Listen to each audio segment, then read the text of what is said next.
ውድና የተከበራችሁ ተመልካቾቻችን ሰላምታችን በያላችሁበት ይድረሳችሁ። አሰላሙ አለይኩም ወራህመቱላሂ ወበረካቱ። እነሆ ጀማል አህመድ ሾው ጀምሯል። አብራችሁ እንድትቆዩ በአክብሮት ጋብዛለሁ። በዛሬው ፕሮግራማችን እንደተለመደው አንድ እንግዳ አለን። የነጃሺ መስጂድ በቅርስነት እንዲመዘገብ ዶክመንተሪ በማዘጋጀት የራሱን አስተዋጽኦ ያደረገና በተለያዩ እንቅስቃሴዎቹ መልካም ተግባር በማድረግ አርአያ የሆነ ወጣት የዛሬው ፕሮግራማችን እንግዳ ነው። አሚር ዘኪን ወይም ደግሞ አሚር ሳልህን ወደ መድረክ ጋብዛለሁ። አሚር እንኳን ደህና መጣ።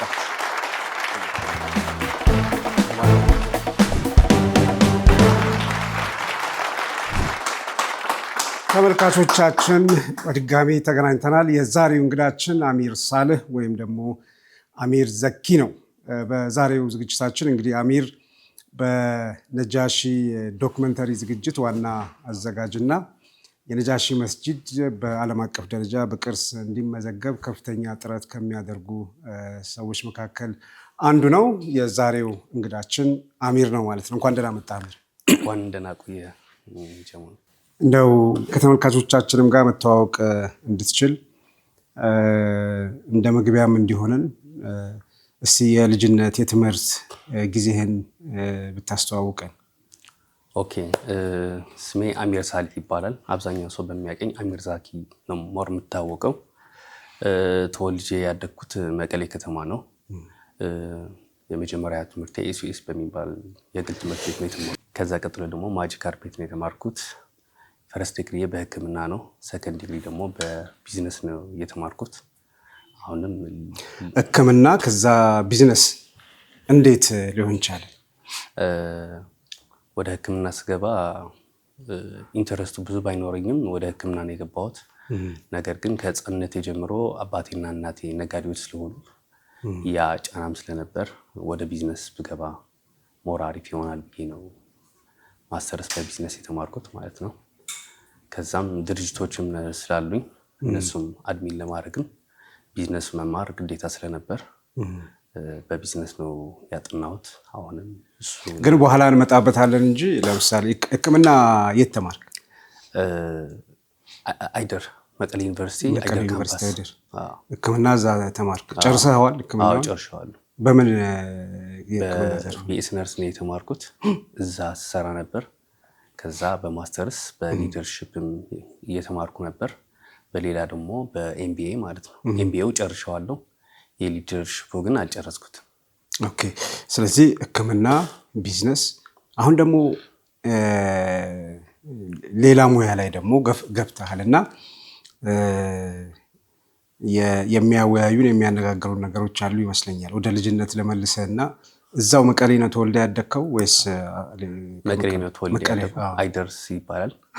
እዛ ነው ተወልደ ያደግኩት። ምን ታስታውሳለህ መቀሌና የልጅነት ጊዜህን?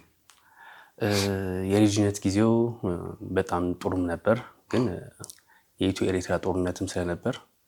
ኦኬ፣ የኢትዮ ኤርትራ ጦርነት ማለት በ1990ዎቹ መጀመሪያ ላይ ማለት ነው። እዛ ላይ ሰፈራችን ነው የአየር ጥቃት የደረሰበትና አይደር ሆስፒታል በቃ እሱ ነው የኛ ቤትም ፊት ለፊት ስለሆነ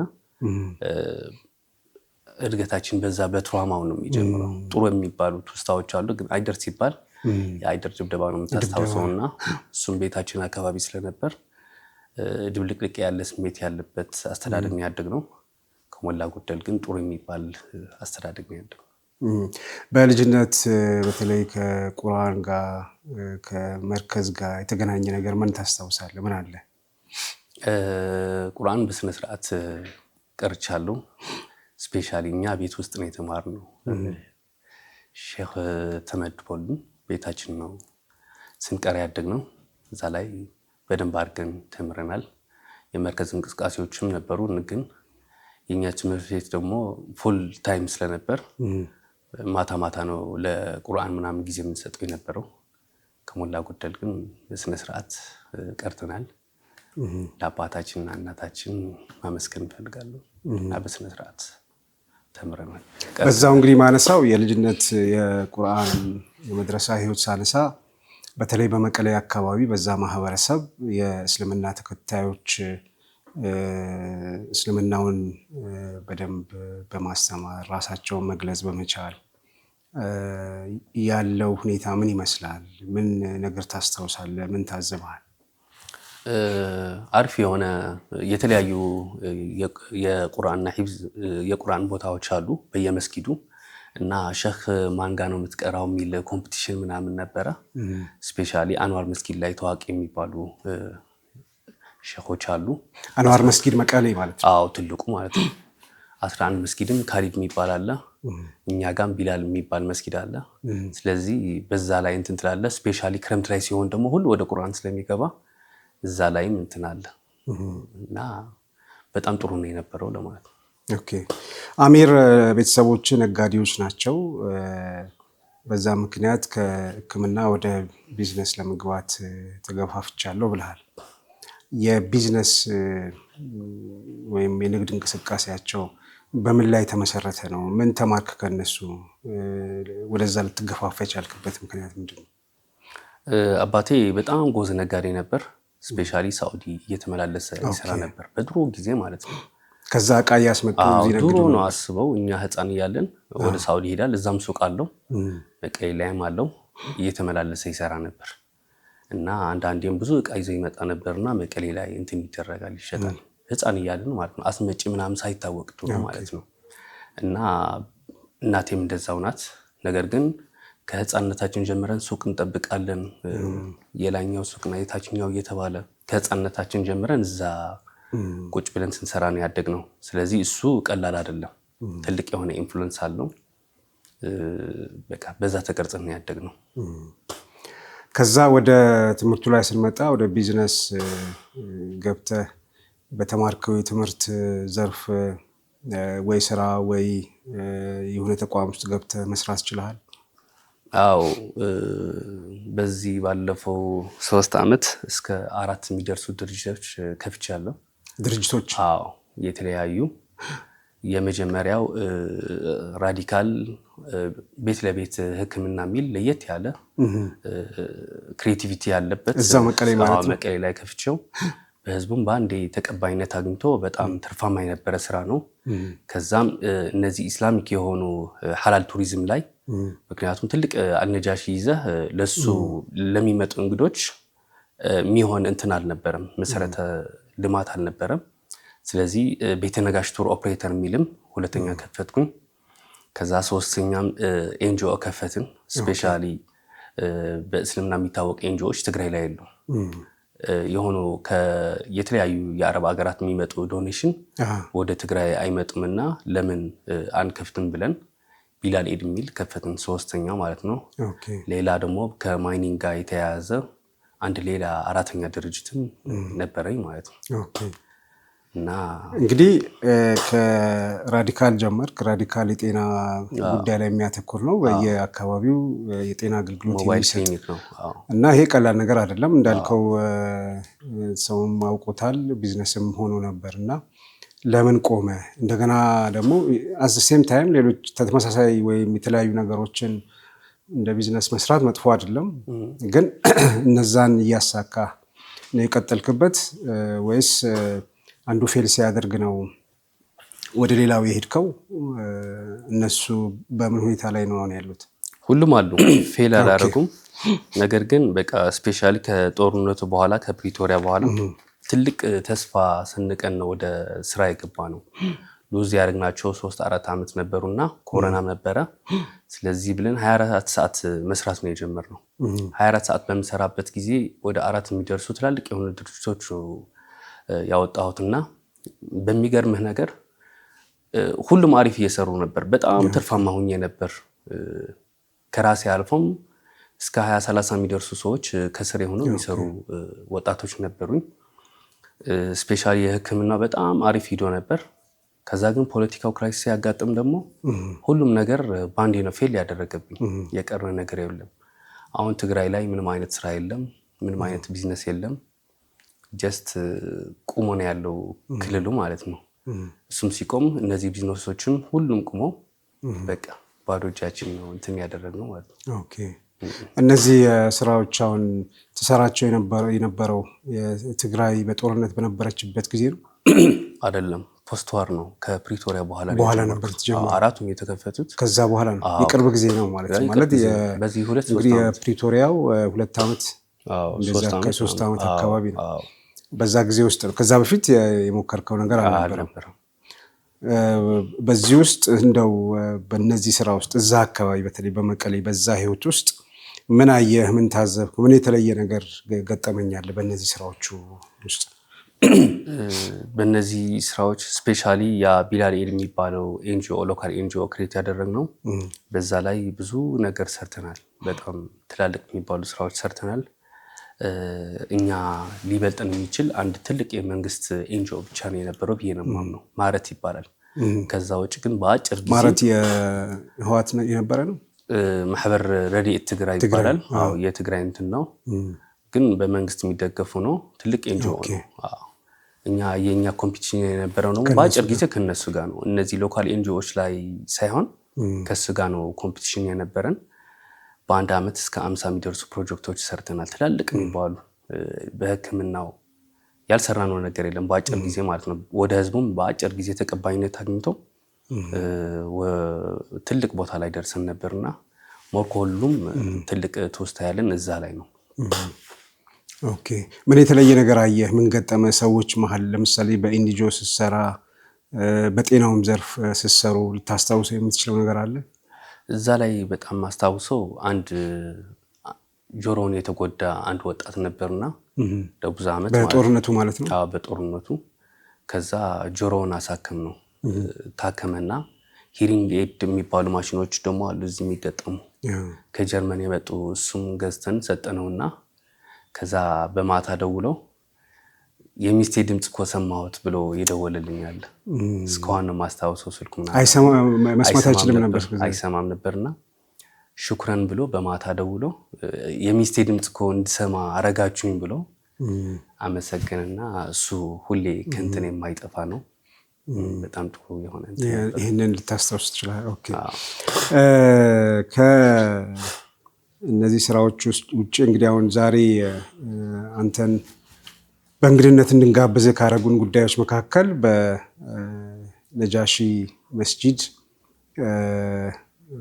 በኩል የምትሰራቸው ስራዎች አሉ ወይ ደግሞ ነጃሺ መስጂድን በዓለም አቀፍ ደረጃ እንደ ቅርስ እንዲመዘገብ የምታደርጋቸው ጥረቶች አሉ። ለዚህም ይረዳ ዘንድ አንድ ዶክመንተሪ አዘጋጅተሃል። ይሄ ዶክመንተሪ የነጃሺ ታሪክንና የነጃሺ መስጂድን ትኩረት አድርጎ የተሰራ ነው። ምክንያቱ ምንድን ነው? የዚህ የነጃሺ ዶክመንተሪ መዘጋጀት ዋና ዓላማ ምንድን ነበር? ይዘቱስ በዝርዝር ምንድን ነው? እንዴት ልትሰሩት ቻላችሁ? ከማን ጋር ነው የሰራኸው? እሱን ብትገልጽልን። የአልነጃሺው ዶክመንተሪ አርድል ሲዲቅ ነው የሚለው አርዕስቱን። እሱ ለመስራት ያነሳሳኝ ስለ መስጊዱ ብዙ መጽሐፎች ማንበብ ጀመርኩኝ ከ3 ዓመት በፊት ማለት ነው። ከዛ መስጊዱ ሳየው ተራ መስጊድ አይደለም፣ እኛ እንደምናስበው አይደለም። ውስጥ ላይ በጣም ብዙ የተደበቀ ከዳይመንድ የሚበልጥ ጥልቅ የሆነ ቅርሶች አሉት፣ የሚዳሰሱና ማይዳሰሱ ተብለው በሁለት የሚከፈሉ ማለት ነው። እነሱ ላይ ስታያቸው እስከ 20-30 የሚደርሱ አሉና ከነሱ እንኳ አንድ አውጥተን ከሰራ ነው ዓለም ያለው ሙስሊም ይሄ ነገር ካወቀው እንደ ጎርፍ ነው ወደ ኢትዮጵያ የሚመጣው፣ ወደ ትግራይ ወደ ኢትዮጵያ የሚመጣው እንደ ጎርፍ ነው። ስለዚህ መጀመሪያ ይሄ ፊልም እስካሁንም እንደዛ ፊልም የተሰራ የለም። ስለ መስጊድ ብቻ ፎከስ አድርጎ የተጻፉ መጽሐፎችን ብዙ አይደሉም። ስለዚህ እኛ በሩን እንክፈተውና የሆነ ዶክመንተሪ እንስራ፣ ከዛ በኋላ ግን ባለሙያ መጥቶ ይቀበለናል ብለን ነው ወደ ሙያው የገባ ነው። ከዛ መቀሌ ላይ ያለ አንድ ካሜራማን ፕሮዳክሽን ያለው እንደዚህ አይዲያ አለኝና ብንሰራ ምን ይመስልሃል ምናምን አልኩት። አንተ የዳይሬክቲንግ የፕሮዳክሽን የካሜራ ሙያ የለህም፣ ሀሳቡ ነው ያለህ። ስለዚህ ሌላ ከካሜራ ጋር ልምድ ያለው ሙያ ያለው ሰው አነጋገርክ። ሀሳቡን ብቻ ነው ያለው እንጂ የሂስትሪ ተመራማሪም አይደለሁም። የካሜራማን ምንም ኖሃው የለኝም። ነገር ግን አይዲያው ግን አለኝና ንያውም አለኝ። ይሄ መስጊድ ዓለም ላይ መታወቅ አለበት ብዬ ነው የተነሳሁት ከትንሽ የሰፈር ማለት ነው።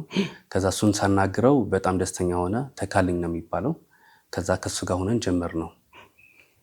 እንደ ቀልድ የጀመርነው ግን እየቆየ ወደ ትልቅ ደረጃ ደረሰ። ከዛ መቀሌ ላይ ሌላ ባለሙያዎች ጨምረን ስክሪፕቱን ተስተካክሎ ታሪኩና ናሬሽኑን አንድ እያልን ሳላስበው ትልቅ ዶክመንተሪ ፊልም ሆነ። ከዛ በትግራይ ለሁለተኛ ጊዜ በታሪክ ትልቅ ሲምፖዚየም አዘጋጀንና ለመጀመሪያ ጊዜ የተዘጋጀው በ90 አካባቢ ገብሩ አስራት የሚባል ፕሬዝዳንት ነበርና በጣም ገብሩ አስራት በጣም ፌር የሆነ ዲሞክራቲክ የሆነ መሪ ነበር። ለሙስሊሙ ህብረተሰብ ለመጀመሪያ ጊዜ ትልቅ ዲሞክራሲ የሰጠ እሱ ነው። ስፔሻሊ ከዓለም ሙሉ የኤምባሲ ዲፕሎማቶች ወደ መቀሌ እንዲመጡ ተደርጎ ትልቅ ስብሰባ ራሱ አዘጋጅቶ በጀትም አድርጎ ስለ ነጋሺ እንዲወራ ያደረገ የመጀመሪያው ሰው ነውና በዚህ አጋጣሚም ላመሰግነው ፈልጋለሁ።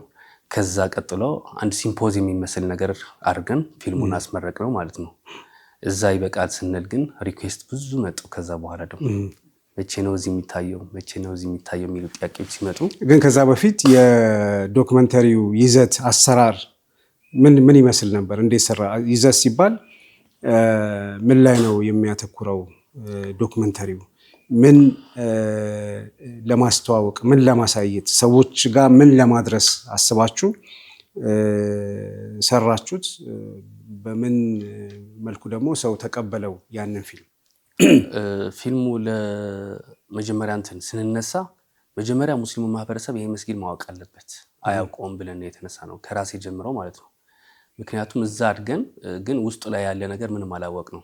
ስለዚህ መጀመሪያ ሙስሊሙ ማህበረሰብ ማወቅ አለበት፣ ስፔሻሊ ኢትዮጵያዊ ማለት ነው።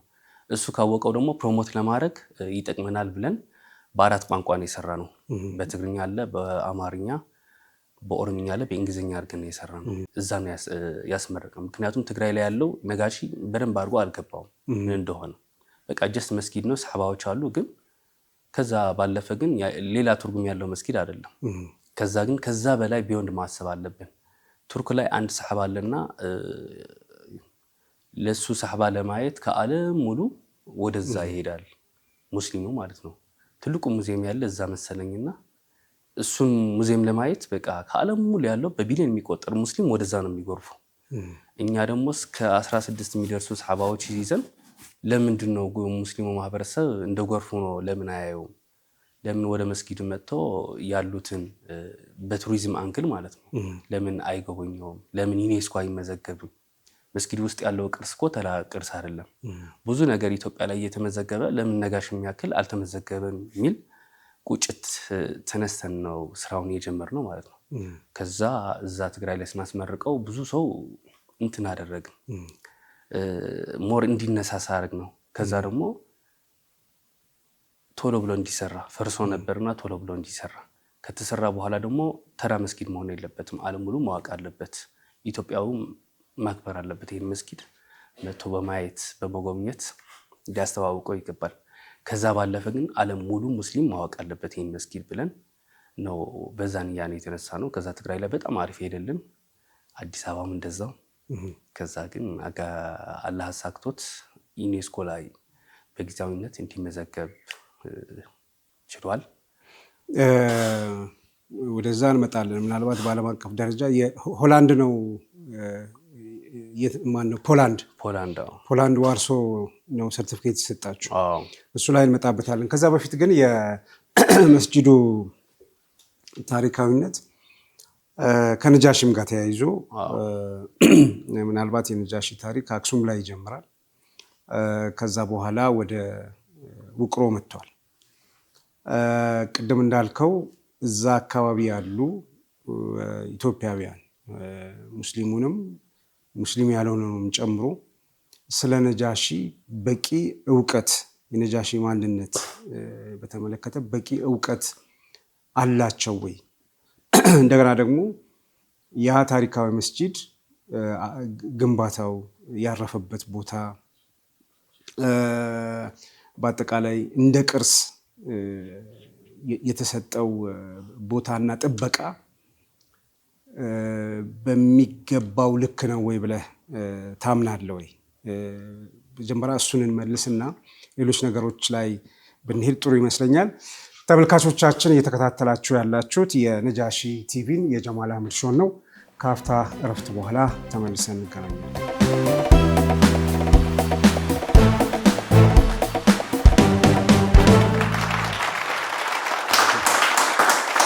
ተመልካቾቻችን ከአፍታ እረፍት በኋላ ተመልሰን ተገናኝተናል። እየተከታተላችሁ ያላችሁት በነጃሺ ቲቪ የጀማል አህመድ ሾን ነው። አሁንም አብራችሁ እንድትቆዩ በአክብሮት እጋብዛለሁ። እንግዳችን አሚር ሳልህ ነው። እንግዲህ ስለ መቀሌ አወራን፣ የልጅነት ጊዜ። ከዛ በኋላ የተለያዩ ትምህርቶች ላይ እንዳሳለፍክ እና ስራዎችን ለማየት ሞክረናል። የዶክመንተሪው ስራ ላይ ደግሞ እንዴት እንደሰራኸው ከዛም ደግሞ በዓለም አቀፍ ደረጃ እንዲመዘገብ የምታደርገውን ጥረት ጀምረህልን ያቆምነው። ግን በዛ መሀል የጠየኳን ጥያቄ ነበር። በተለይ የነጃሺ መስጂድ በቅርስነት በሚገባው ልክ ተመዝግቧል፣ ተጠብቋል ወይ? የአካባቢው ማህበረሰብ በሚገባው ያውቀዋል ወይ ነጃሺን እና ቅርሱን? እሱ ላይ ምላሽ እንድሰጠኝ ጠይቄ ነበር ያቆምነው። አዎ፣ ለአልነጃሺ የተሰጠው ትኩረት በጣም አነስተኛ ነው ብዬ ነው የማምነው። ስፔሻሊ ፍላጎትም አልነበረም በመንግስቱ ደረጃ ማለት ነው። እንዳልኩ በገብሩ አስራት ጊዜ ጥሩ የሆነ ለሙስሊሙ ማህበረሰብም ጥሩ የሆነ ትኩረቶች ነበሩ። ከዛ በኋላ አልነበሩም እና መስጊዱም ሆን ተብሎ እንዳይመዘገብ ተደርጓል እንጂ የተቀየረ አዲስ ነገር የለም። አሁን ድሮ የነበረው ከ1000 ዓመት በፊት የነበረ ቅርስ ነው አሁን በዚህ ዓመት ሊመዘገብ እየተሞከረ ያለው ማለት ነው። ከዛ መጨረሻ አካባቢ ዶክተር አጽባህ የሚባል የቢሮ ቱሪዝም መሪ ሲመጣ ግን ኮምፕሊትሊ ብዙ ነገሮች ናቸው የተቀየሩት። ስፔሻሊ መስጊዱ ጥሩ የሆነ ትኩረት እንዲያገኝ፣ ህዝቡም እንዲያውቀው፣ ፕሮሞት እንዲደረግ፣ ትግራይ አካባቢ ደግሞ ስለ አልነጃሺ በደንብ አድርጎ እንዲተዋወቅ ተደርጓል ማለት ነው። ከዛ በፊት ግን ጥሩ እንቅስቃሴም አልነበረም፣ ፍላጎትም አልነበረም ማለት ነው፣ ሆን ተብሎ ማለት ነው። ስለዚህ በአሁን ባለው ተጨባጭ ሁኔታ ግን ጥሩ የሆነ ግንዛቤ በሙስሊም ማህበረሰብ በትግራይ ያለውም በክርስቲያኑም በሁሉም ጥሩ የሆነ ግንዛቤ እየተፈጠረ መስሎ ይሰማኛል ማለት ነው። ቅድም እንደገለጽከው በጦርነቱ በተለይ በፌዴራል መንግስትና በትግራይ ኃይሎች መካከል በነበረው ግጭት መስጂዱ ተጎድቶ ነበር። ያንን መሰረት በማድረግ ነው ዶክመንተሪው የተሰራው ማለት ጥገና ከተደረገለት በኋላ ወይስ ቀድሞ ነው ይሄን ነገር ያሰባችሁት? የጥገናውንም ሁኔታ ብትነግረን አሁን ያለበት ደረጃ መስጂዱ። በጦርነቱ ከፍተኛ የሆነ ጉዳት ደርሶታል አልነጃሺ መስጊድ። በአጠገቡም አጋጣሚ ሆኖ ቤተክርስቲያን አለ፣ ገዳም አለና ዘአማኑኤል የሚባል እሱም አንድ ላይ ነው የተመቱት በጦርነቱ ማለት ነው። ከዛ ፊልሙ ያሰብነው መጀመሪያ ላይ ፈርሶ ነበርና እንዲሰራ ይጠቅማል ብለን ነው ዶክመንተሪ እያዘጋጀ ነው የነበረው። አጋጣሚ ግን በቱርክ መንግስት እርዳታና ትግራይ ቢሮ ቱሪዝም እና መጅሊስ ባደረጉት የተቀናጀ ስራ ቀድሞም በቱርክ መንግስት እየተሰራ ነበር። አንዳንድ ማስፋፊያዎች እየተሰሩ እንደነበረ አስታውሳለሁ። እነሱ ናቸው የሰሩት እንጂ አፕግሬድ ያደረጉት እነሱ ናቸው። አላሙዲም ነበረ፣ ሌሎችም ነበሩ። ግን ጥሩ አድርገው የሰራው ግን የቱርክ መንግስት ነው። ቱርክ መንግስት በኢስላሚክ ያሉ ሄሪቴጆች ላይ ሲሪየስ ነው በጣም። ለምን ትግራይ ይሁን ሌላ ይሁን አያገባውም፣ ብቻ ኢስላሚክ የሆኑ ቅርሶች ዓለም ላይ እየዞረ እንትን ያደርጋል፣ ድጋፍ ያደርጋል። በጣም እነሱ ለየት ያለ ትኩረት ነው ያላቸው። ኢቭን ዓለም ላይ ያሉ የሚባሉ ኢስላሚክ የሆኑ ቅርሶች እኮ ቱርክ ላይ ነው ተሰብስበው ያሉት። ኢቭን የኛ ደብዳቤ ነበረ ካወቀው ከነቢያችን ሰለላሁ ዐለይሂ ወሰለም ወደ አልነጃሺ የተላከው እዛ ቱርክ ውስጥ ነው ተቀምጦ ያለውና ቅርስ ላይ በጣም ሲሪየስ ናቸው። በእነሱ ነው የተሰራው። ሲፈርስም ቶሎ ብሎ የሰሩት ቱርክ ናቸው ማለት ነው። ከዛ መስጊዱ እንዳለቀ ትርጉም የለውም ዶክመንተሪው፣ ምክንያቱም ተሰርቷልና ናሬሽኑን እናስተካክል፣ ወደ ፕሮሞሽን እና ወደ ዩኔስኮ እንዲመዘገብ አንጉሉን እናስተካክል ተብለን ደግሞ ሌላ የሆነ ስክሪፕት ተጽፎ ነው እየተዘጋጀው ማለት ነው። ከዛ ጥሩ ሆነልን። የዶክመንተሪውን ይዘት እና የጥራት አስገምግማቸዋል? የፕሮዳክሽን ቲም የዝግጅት ቲም ወደ ዓለም አቀፍ ደረጃ ወደ እይታ ከመሄዱ በፊት ለባለሙያ አስገምግማችሁ ነበር? አሳይታችሁ ነበር? አዎ፣ የመጀመሪያው በትግርኛ የሰራ ነው። መቀሌ ላይ ስናስመርቀው ለመጀመሪያ ጊዜ ስለሆነ ብዙ ሰው ደስ ብሎታል። በባለሙያ ስታሳየው ግን አሪፍ አልነበረም። ብዙ የሚስተካከል ነገሮች ነበሩት። በአማርኛ ከሱ ደግሞ የበለጠ ባለሙያ ያስመጥተን ደግሞ ሁለተኛ ኤዲት ተደርጎ በአማርኛ ተሰርቶ አዲስ አበባ እዚህ አድዋ ሙዚየም ነው ያስመረኩትና እዛ ሲመረቅም ጥሩ ነበር እንዳጀማመሩ።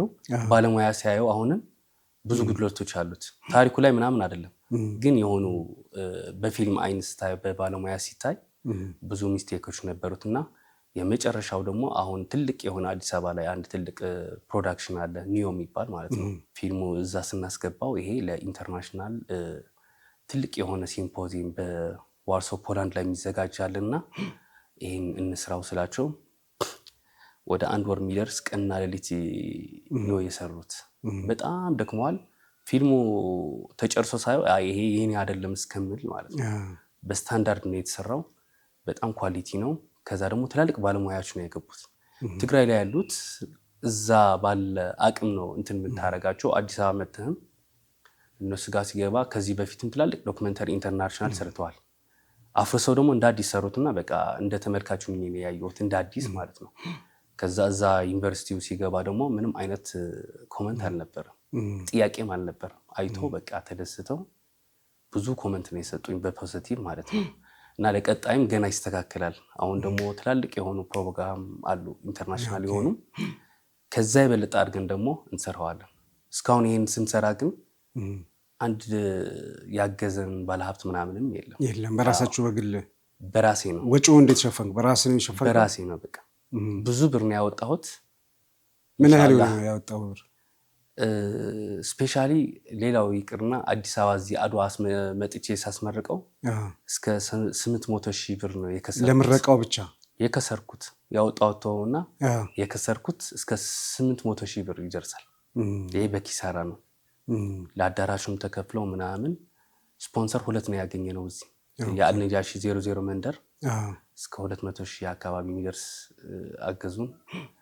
ሂጅራ ባንክ ከዛ ውጭ ያገዘን የለም። ግን አልታገዝንም ብለን ግን አልተውነውም። በቃ እንክሰርም ይሄ መስጊድ በቃ ኢንተርናሽናል መታወቅ አለበት ብዬ ስለተነሳሁኝ አድዋ እዚህ ሳስመርቀው 300,000 ብር ነው የከሰርኩት። አሁን ወደ ፖላንድ ስንወስደው ደግሞ ፈርሶ እስከሚስተካከል ደግሞ እስከ 300,000 ብር ነው ያወጣሁት። ይሄ ከኪሴ የወጣ ነው። እሱም ስፖንሰር አላገኘም። ያ ኢንተርናሽናል ሂጄ ስወዳደር ይሄ ዩኒቨርሲቲ 5 ሳንቲም ስፖንሰር አላገኘውም። አንተ ይህን ስራ ስታስብ እንደ ቢዝነስ ወይ ደግሞ እንደ ወጪውን አውጥቶ ለመሸፈን እንደሚያስብ እንደ አንድ ሰው በምን ወጪውን አካክሰዋለሁ ብለህ ገምተህ ነበር? አስበህ ነበር? እንደነገርኩ ማለት ፊልም ይሰራልና ይህን ፊልም ደግሞ ትርጉሙ ተረድቶት ብዙ ሰዎች ያግዙኛል ብዬ ነው ያሰብኩት። ባያግዙኝም ግን መሰራት አለበት ብዬ ነው የማምነው። የኔ የነበረው ይሄ ፊልም ልጀምረውና አንድ ስቴፕ ከሄድኩኝ በኋላ ሙስሊም የሆኑ የፊልም ባለሙያዎች አሉ፣ እነሱ ይቀበሉኛል። የታሪክ ተመራማሪም አሉ፣ እነሱ ይቀበሉኛል። ከዛ እኔ ጥጌን ይይዛለሁ ብዬ ነው የተነሳሁት። ከዛ ግን በሶስት በኩል ግን የሚቀበለኝ ሰው አላገኘሁም። የታሪክ ተመራማሪም መጥቶ እንደዚህ ያለኝ የለም፣ ባለሀብትም የለም። ይሄ እኮ ትልቅ ስራ ነውና ተጋግዘን እንሄድ ያለኝም የለም። ለጊዜው አላገኘሁም ብዬ ደግሞ አልተውኩትም። በቃ ዝም ብለን የቀጠለው እስከ ጫፍም አደረስ ነው። የኔን እያም ነበረ። ከዛ ግን ብር ከተገኘበት ጥሩ ነው። ነገር ግን በሌላ መንገድ ምሰራቸው ስራዎች አሉና በእነሱ ብር አገኛለሁ። ይሄ ግን ህልሜ ዋና የነበረው የኔ ህልም ይሄ ፊልም ዓለም አውቆት ከተቻለ ዓለም ሙሉ ይሄን መስጊድ እንዲያውቀው፣ ካልሆነ ግን ዩኔስኮ እንዲመዘገብ። ዩኔስኮ ለማስመዝገብ የሚራሯጡ ባለሙያዎች አሉ። የትግራይ መጅሊስ አለ፣ የትግራይ ቢሮ ቱሪዝም አለ፣ የኢትዮጵያ መጅሊስ አለ፣ የኢትዮጵያ ቢሮ ቱሪዝም አለ። እነሱ በሚሰሩት ስራ ግን እኛ ከኋላ ሆነን ፊልምም እየሰራን መጽሐፍም እየጻፍን ገፍተን ዩኔስኮ እንዲመዘገብ ማድረግ እና ጫና ለመፍጠር ነው የኛው ፍላጎታችን የነበረውና እሱ 100% ተሳክቷል ብዬ አምናለሁ። ምክንያቱም አሁን ጥግ ነው ያለው፣ ትንሽ ፐርሰንት ነው የቀረው እንዲመዘገብ። ከዛ ውጭ ግን ስፖንሰርሺፕ ቢገኝ ከፊልሙ ደግሞ ፖዚቲቭ የሆነ ኢንካም ብናገኝ ሌላ ስራ እንዲሰራ ሌላ ሰው ደግሞ ኦኬ ይሄ ቅርስ ነው በሌላ በኩል ደግሞ ቢዝነስም አለው ብሎ ደፍሮ እንዲገባ ሙስሊም ማህበረሰብ ቢሆን ጥሩ ነበር። ለጊዜው አልሆነም። ኢንሻአላህ ለቀጣይ ግን ይሆናል ብዬ ነው የማምነው። ዋርሶ የፊልሙ እንዲታይ በምን ምክንያት ነው ወይ በምን አጋጣሚ ነው እድሉን ያገኛችሁት? እንዴት ወደዛ ላይ ተቻለ? እዚህ መቀሌ ከተመረቀ በኋላ የፖላንድ ትላልቅ የሆኑ አንትሮፖሎጂስቶች ወደ አልነጃሺ የመጡ ስላላቸው የራሳቸው ኢቨን በቅርቡ ያገኙ ትልቅ ቅርስ አለ መስጊዱ ውስጥ ማለት ነው። እስከ 1000 ዓመት ምናምን ይደርስ ትላልቅ ቅርሶች ተገኝተዋል በቅርቡ። በራሳቸው ፔጅም ፖስት አድርገውታል። ትልቅ ቅርስ ነው እሱ። ደግሞ ለኛ በጣም ትልቅ ዜና ነበርና እነሱ ስለ አልነጃሺ እስከ ጥግ ተጠግተው ነው የሚያጠኑት። ከዛ ትልቅ የሆነ የ75ኛ የኢትዮጵያ ስታዲስ ትልቅ በዓል ነበርና እዚህ አድዋ አስመጥቼ ሳስመረቀው እዚህ አዲስ አበባ ቪዚቢሊቲውን አዩት። ቪዚቢሊቲ ላይ በጣም አሪፍ ነበር። ሰው በደንብ አድርጎ በዜናም በትላልቅ ዜናዎች ተላልፈዋልና ከዛ ኢንቪቴሽን ላክሉኝ። እንደዚህ ፕሮግራም እናዘጋጅ ነውና መተህ ፊልሙን ብታሳያልን ፍቃደኛ ነህ ምናምን አሉ። ኧረ ፍቃደኛ ብቻ አይደለሁም ህልሜም እሱ ነበር አልኩኝና እንደነገርኩ በቃ በጣም ነው የተደሰትኩት። ማለት በአጭር ጊዜ ነው እንደዚህ። ኦኬ እዛው ሄደ ነው ያሳየኸው? እኔ መሄድ ነበረብኝ በፐርሰናል ጉዳይ ግን አልሄድኩም። ቪዛው ተላከልኝ፣ ኢንቪቴሽን፣ አኮሞዴሽን ምናምን ሁሉም ነገር ተስተካክሎ ነበር። አልሄድኩም። ነገር ግን በቨርቹዋል ተከታትየዋለሁ እዚህ አዲስ አበባ። በቃ እዛ ፕሮግራም ላይ ታይቷል። ፕሮግራሙ ለየት ያለ ፕሮግራም፣ ትልቅ ፕሮግራም ነበር። በታሪክ ደግሞ ለመጀመሪያ ጊዜ አልነጃሺ አሸንፎ የወጣ ፕሮግራም ነው። 4 ጥናታዊ ጽሁፍ ቀርቧል እዛ ፕሮግራሙ ላይ ማለት ነው። 4 ጥናታዊ ጽሁፍ ስለ አልነጃሺ፣ 1 ፊልም በ5። ከዚህ በፊት አልነጃሺ ተነስቶ አያውቅም ነበርና አጋጣሚ ሆኖ ደግሞ ሁሉም ስለ አልነጃሺ ነበር ያቀረቡት ጽሁፍ ነበር። ስፔሻሊ ወደ አልነጃሺ መጥተው በቁፋሮ ያገኙ ቅርሶችን እነሱም የራሳቸው ጥናት፣ የትግራይ ቢሮ ቱሪዝም ኃላፊም አልነጃሺ ይዞ ነው የቀረበው ዶክተር አጽብሃ ማለት ነው። ከዛ ፕሮግራሙ የአልነጃሺ ብቻ ነበር። ትላልቅ ፕሮፌሰሮች የተለያየ ዩኒቨርሲቲ በቨርቹዋል ደግሞ እስከ 100 በላይ የሚደርሱ ትላልቅ ምሁሮች የዓለም ቁጭ ብለው ስለ አልነጃሺ ሲያዩ ሳይ በጣም ነው የተደሰትኩት። የኔ ህልምም እሱ ነበር። እነዚህ ትላልቅ ፕሮፌሰሮች ነጃሺ እንዳለ ከነገርናቸው ነገ ጠዋት መጥተው ሙያቸው ነው ከኛ በላይ 100 እጥፍ ሊሰሩ ይችላሉ። ስለዚህ የኛ ስራ በቃ ይሄ ያለ ማለት ነው እንጂ ሌላው የነሱ ስራ ነው። እሱ ደግሞ አሳክተናል ብዬ ነው የማምነው። በዚህም አልሐምዱሊላህ ማለት ፈልጋለሁ። በጣም ጥሩ፣ እንኳን ደስ አለ። ይሄ ትልቅ ስኬት ነው። የነጃሺን መስጂድ እንደገና በዓለም አቀፍ ደረጃ እንዲተዋወቅ በዩኔስኮ እንዲመዘገብ በግልህ በዚህ ደረጃ ጥረት አድርገህ ዋርሶ ላይ እንዲታይ ሰርተፍኬትም ተሰጥቷል። ያንን ሰርተፍኬት እንደ ሀገር እንድናገኝ ላደረከው ጥረት እኛም በነጃሺ ቲቪ ስም ከልብ እናመሰግናለን። የነጃሺ ዶክመንተሪ ምረቃ በመቀሌም በአዲስ አበባም መደረጉን አይቻለሁ። በምረቃው ላይ ከፍተኛ የስራ ኃላፊዎች፣ ታዋቂ ሰዎች ተገኝተዋል። ያው ቅድም ስለ ምርቃቱ አንስተሃል። ወደ ሁኔታው የስነ ስርዓቱ ላይ አልገባንም እና እንዴት ነበረ? አንድ መድረክ ላይ የቀድሞው የትግራይ ክልል ጊዜያዊ ፕሬዝዳንት እና አሁን ደግሞ በፌዴራል ደረጃ የምስራቅ አፍሪካ አማካሪ የሆኑት አቶ ጌታቸው ረዳ በሚኒስትር ማዕረግ እሳቸውን አይቻለሁና እንደዚሁም ደግሞ የልዑል ራስ መንገሻ ልጅ የእሳቸው ልጅ ናቸው። የራስ ልዑል መንገሻ ይባላሉ። ራሳቸው ስዩም መንገሻ ማለት ነው። እሳቸውንም ያየሁበት ፎቶ አይቻለሁ እና እስቲ የምረቃ ስነስርዓቱ ምን እንዳይመስል ብትነግረን። እዚህ አዲስ አበባ እንደመጣን እንደነገርኩህ ትልቅ ፕሮግራም ነው የነበረው። ትላልቅ የመንግስት ከፍተኛ አመራሮችም ነበሩ። እነ ሚኒስተር ሂክማም ነበሩ። እነ የቀድሞ የፌዴሬሽን ምክር ቤት ኃላፊ ወይዘሮ ኬሪያም ነበሩ። እነ ጌታቸው፣ ሌላ የመጅሊስም ትላልቅ አመራሮች ነበሩ እና በጣም ትልቅ ፕሮግራም ነበር።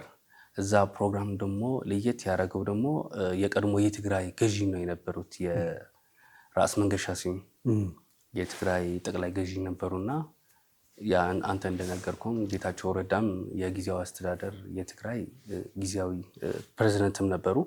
ሁለቱም ስለ አልነጃሺ የተናገሩት ንግግር ደግሞ በጣም ለየት ያለ ነበር። ስፔሻሊ ራስ ልዑል መንገሻ በደንብ አድርገው የገለጹት ስለ አልነጃሺ እና በጣም ነው የኮራ ነው። ግን ራስ ልዑል መንገሻ የቀድሞ የቤተሰብ ታሪካቸውንና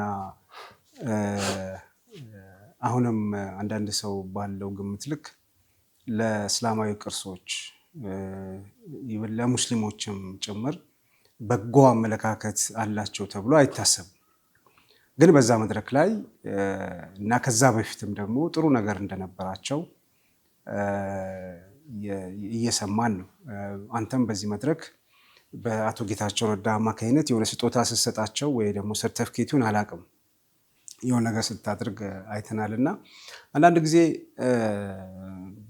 በበጎ የማናነሳቸው ሰዎች አሁን ቅድምም እንዳልከው ለምሳሌ በትግራይ ክልል የቀድሞ የትግራይ ክልል ፕሬዝደንት የነበሩት አቶ ገብሩ አስራት ለሙስሊሙ ማህበረሰብ በጎ የሆነ አመለካከት ነበራቸው፣ ብዙ ነገር ሰርተዋል እያልከኝ ነው። አቶ የቱሪዝም አቶ ዶክተር አጽባሃም እንደዚሁ እንደዚህ አይነት ሰዎች ደግሞ መኖራቸው ተስፋን የሚሰጥ በአጠቃላይ እንደ ማህበረሰብ ሳይሆን የተወሰኑ አካላት ክፋት፣ የተወሰኑ አካላት በጎ ያለማሰብ ችግር መሆኑንና በርካቶች መኖራቸውን ያመለክታል። ጥሩ ማሳያም ነው ብዬ አስባለሁ። እና እስቲ በዚህ መድረክ ላይ የእሳቸውን መልእክት ከዚህ በፊት የሚያደርጉት ኮንትሪቢዩሽን ካለ እሱም ብትገልጽልን። እንደተናገርከው እንደገለጽከው የአፄ ስርዓት እዛ ስርዓት ላይ የነበሩ አመራር ነበሩ። የአፄ ስርዓትና የፊውዳል ስርዓት በሙስሊሙ ማህበረሰብ ከፍተኛ ጉዳት አድርሰዋል። ስፔሻሊ በአራቱ አፄዎች ማለት ነው። ምክንያቱም እንደ ስርዓት ማለት ነው። እዛ ስርዓት ላይ ሆኖ ደግሞ ሙስሊምም የጠቀሙ አሉ። እነሱን ደግሞ እንትን ማድረግ አለብን። ጭቆና ላደረሰልህ እንደ ታሪክ ትማራዋለህ፣ ሌላ አይደለም። ታሪክ ትማራለህ። የሰራው ጥሩ ነገር ደግሞ ሪኮግኒሽን መስጠት አለብን፣ መሸለም አለብን። ራስ ልዑል መንገሻ ስዩም ለመጀመሪያ ጊዜ ሙስሊሙ ማህበረሰብ መብቱ እንዲያገኝ እንደ ሰው እንዲቆጠር ያደረጉ ሰው ናቸው። ከዛ በፊት እንደ ሰው አልነበረም። መጤ ነው። መጤ ብቻ ሳይሆን ደግሞ መብት የለውም። አንዳንድ ጥቅሶችም ነበሩና ከዛ ጋር የተያያዘ ማለት ነው። ራስ ልዑል መንገሻ ግን በጣም የተሻሉ ነበሩ። ሙስሊሙ ማህበረሰብ አብዛኛዎቹ የተቋቋሙት በሳቸው ናቸው። ከዛ መስጊዱ ጥንታዊ መስጊድ የአልነጃሺ ደግሞ እንደፈረሰ የትግራይ ዑለማዎች የሚባሉ አሉ። አንድ 5 ምናምን የሚሆኑ ኮሚቴ ወደዚህ መጡ። ወደ አፄ ኃይለ ሥላሴ መጡና መስጊዱ ፈርሷልና ለመጠገን ፍቃድ ያስፈልጋል። መስጊድ ነዋ፣ መስጊድ አይፈቀድም። ስለዚህ መጥተው እዚህ አዲስ አበባ ላይ ሲያስፈቅዱ አፄ ኃይለ ሥላሴ በጭራሽ እንዳታስቡት ብሎ ከአዲስ አበባ ነው ያባረሯቸው። መስጊዱን ለማደስ ሲጠይቁ ፈርሷልና እንጠግነው ነው ያሉት። በቃ እያየነው እየፈረሰ ነው። የት ያለው መስጊድ ነው? አልነጃሺ ያኔ በኃይለ ሥላሴ ጊዜ ከዛ ተመልሰው ወደ ትግራይ ሄዱና አኮረፉ። ራስ መንገሻ እኔን ዘላችሁ ነው ወደ ንጉሱ የሄዳችሁ። የትግራይ ጠቅላይ ገዢ ተወካዮቹ አዲስ አበባ መጥተው ኃይለ ሥላሴን ጠይቀው ወደ ትግራይ ሲመለሱ እሳቸው አኮረፉ። እኔን ሳታናግሩ ዘላችሁ ወደ ንጉሱ የሄዳችሁ እና መልሱ ደግሞ አያችሁት አይደል ምናምን አሉ። በቃ አፈሩን። የኛ ተወካይ ነበሩ፣ ታዋቂ ናቸው በጣም እነ ሸኽያ ሌሎችም አሉ፣ በእነሱ የሚመራ ማለት ነው። ኤኒዌይ ስሩት አሉ። ፈቀዱ። እሳቸው ፈቀዱ። ስሩት፣ ተደብቃችሁ ኃይለ ሥላሴ ባይፈቅዱም እሳቸው ተደብቃችሁ ድምፅ ሳታወጡ ጠግኑት ብለው ፍቃድ ብቻ ሳይሆን በብርም ድጋፍ አደረጉ። ከዛ በጣም ተደስተው መስጊዱን ተጠገነ ማለት ነው። እሱ ብቻ ሳይሆን ደግሞ መቀሌ ላይ ትልቅ መስጊድ አለን፣ አንዋር መስጊድ የሚባል። እሱ መስጊድ ደግሞ እንዲሰራ ፍቃድ የሰጡ በብርም ደግፈዋል። ሶስተኛ ደግሞ በክትትል መጨረሻ መስጊዱን ለሰሩት ሙስሊሞች ሽልማት ሰጥተዋል። እሳቸው ማለት ነው። አለ ደብዳቤው አለ፣ ጥንታዊ የሆነ ደብዳቤ። ከነዛ መሃል የኔ ዘመድ ነበርና ከዛ በአፄ ስርዓት በፊውዳላዊ ስርዓት መሃል ሆነ እንደዚህ ቁኑ ሰውም አለ እንደ ምናምን ትላለህ። አሁን ወደ ትግራይ እሳቸው ሲሄዱ ማይቀበላቸው ሰው የለም። ሙስሊሙም ክርስቲያኑ በቃ በፍቅር ነው የሚወዳቸው። ይሄማ በቃ ጥሩ ላደረገንም እንትን ማድረግ አለብን፣ መሸለም አለብን። መጥፎ ላደረገ እንደ ታሪክ ትማረዋለህ እንጂ መጥፎ ታደርገዋለህ አይደለም። እንደ ታሪክ ትማረዋለህ። ያ ነገር እንዳይደገም ለትውልዱ ታስተላልፋለህ። ጥሩ ላደረገልህ ደግሞ እኛ ሙስሊሞች እንትን መስጠት አለብን፣ እውቅና መስጠት አለብን፣ ሹክርን ማለት አለብን። ይሄም ግዴታ ይመስለኛል በሃይማኖት። ከዛ ወደ ቤታቸው ሄድኩኝና ቤታቸው እንደ ከቤተ መንግስት የባሰ ነው። ኦኬ 20 ቀን ምናምን ነው ቆጠሮ የምትይዘው እሳቸውን ለማግኘት። ከዛ በሚያውቃችሁ ሰው አድርጌ ሄድኩኝና ከ20 ቀን በኋላ ነው የምትመጣው ምናምን አለኝ ፕሮቶኮላቸው። እዚህ ፈረንሳይ ለጋሲዮ አካባቢ ነው ቤታቸው። ኦኬ እኔ ፊልሙን ለማስመረቅ የቀረኝ እኮ 10 ቀን ነው አልኩት። እና አይሆንም አልኩት። አይ በቃ እንደዛ ነው ፕሮቶኮል፣ በህግ ነው የምንሄደው ምናምን አለኝ። በቃ ተወውና ይሄ ደብዳቤ ግን ስጥልኝ አልኩት። ከዛ ደብዳቤው ምንድነው? የጥሪ ነው። ከዛ ሰጥቻቸው ሄድኩኝና ታክሲ እንደገባሁኝ ተደወለልኝ። ኦኬ ፋዘር እኮ ተቆጡ ምናምን፣ የት ነህ ምናምን አለኝ። ፕሮቶኮል ምክንያቱም አዲስ ነገር ሆነባቸው። ከሙስሊሙ ማህበረሰብ ነው ደብዳቤው የመጣው። ከዛ እዛ ላይ የተጻፈም አለ። ደንግጠው ካልመጣህ አሉኝ። አይ አሁን በጣም ሩቅ ነው ቦታ ነው ያለሁት፣ ነገ ጠዋት ግን ልምጣ አልኳቸው። በቃ ነገ ጠዋት ና ተባልኩኝ። ሲሄድ ፋሚሊ ሙሉ ተሰብስቦ ነው የጠበቀኝ። ጉድ ተብለው ማለት ነው ልጆቻቸው ምናምን ተሰብስበው ምንድን ነው ልጄ ምናምን አሉኝ። አሁን አርጅተዋል፣ ያው ታምመዋልም፣ ከቤት ምናምን አይወጡም። ሂሪንግ ኤድ ማሽን ምናምን አላቸው። እሱ በድሮ ጊዜ እንደዚህ ለሙስሊሙ ማህበረሰብ አድርገዋል። ስለዚህ እኛ ደግሞ እሳቸውን ማመስገን እንፈልጋለን። ስለዚህ ፕሮግራሙ ላይ ቢመጡ ደስ ይለኛል፣ ካልሆነም ግን ከፕሮግራሙ በኋላ ሽልማት እዚህ ይዘን እንምጣ ምናምን አልኳቸው። እስካሁን እያየሁ ነው፣ አርጅቻለሁ፣ ታምሜያለሁ፣ ከቤት መውጣት አልችልም አለ። ይሄ ፕሮግራም ግን በፈለገው ተአምር እመጣለሁ አለ። ከዛ አዳራሹ ላይ ከማንም በላይ ቀድሞ የተገኙ እሳቸው ናቸው። ከዛ ሁሉም ሰው ደስ አለው። ከዛ ታሪካቸው ደግሞ ሁሉም ሰው ሰማ። ሀፄ ሲራስ ሲባል ሙስሊሙ እንዴት እንትን እንደምንል ታውቋል። ከሀፄ ስርዓት ሆኖ የሀፄ ዮሐንስ ልጅ ሆኖ ምናምን ይሄ ነገር ሰርተዋል እንዴ ምናምን ተባለ። ከዛ ሁሉም ሰው ደስ አለ እና መልእክት ማስተላለፍ የፈለግነው ምንድነው፣ ጥሩ ላደረግልህም ሹክራን ስትለው በጨቋኝ ስርዓት መሃል ጥሩ ሰው አይጠፋም ማለት ነው። ለሁሉም አንድ የምትፈርጀው ከሆነ ግን ጥሩ በሆነም ባልሆነም ያው ነው ብሎ ነው እንትን የሚለው። ስለዚህ እሱን መልእክት ማስተላለፍ ፈልገን በጣም የተደሰትኩበት ቀን ነበርና ይሄን ይመስላል ነበር ፕሮግራሙ። የጤናቸው ሁኔታ ምን ይመስላል? አሁን አርጅተዋል በጣም እና መቼ ነው ይሄ የሆነው? እኔ ፕሮግራም ከ6-7 ወር በፊት ነው። አሁን ከቤታቸው አይወጡም። ግን ይሄ የነገርኩህ በእንትን ነው እንጂ ያልሰሩት ነገር የለም እኮ ኢትዮጵያ ላይ ትልቁ ቦሌ ኤርፖርት ምናምን፣ ሐዋሳ ከተማ፣ መቀሌ ላይ ያለው፣ ትግራይ ላይ እዛ ለመጀመሪያ ጊዜ የነዳጅ እንትን ማጣሪያ ምናምን ያደረጉ፣ ጂኦተርማል ለመጀመሪያ ጊዜ ኢነርጂ እንዲቋቋም ያደረጉ፣ አልተሳካም እንጂ በዛኛው ጊዜ ማለት ነው። ዞሙስ ጂኒስ ናቸው ሰው ግን በደንብ አልተጠቀምንባቸው። ኦኬ ጥሩ። እንዳጋጣሚ ወይ ግራ መንገዳችንም ጥሩ ጉዳዮችንም እያነሳን ነው። ተመልካቾቻችን እየተከታተላችሁ ያላችሁት የነጃሺ ቲቪን የጀማል አህመድ ሾን ነው። እንግዳችን አሚር ሳልህ ነው። የነጃሺን ዶክመንተሪ አዘጋጅቶ በዓለም አቀፍ ደረጃ በቅርስነት እንዲመዘገብ ጥረት ከሚያደርጉ ባለሙያዎች መካከል አንዱ ነው። ዛሬ ስለ ነጃሺ መስጂድ እንደዚሁም ተያያዥ የሆኑ ጉዳዮችን እያነሳን ቆይታ አድርገናል። ዝግጅታችን በዚህ አያበቃም። ከአፍታ እረፍት በኋላ ተመልሰን እንገናኝ።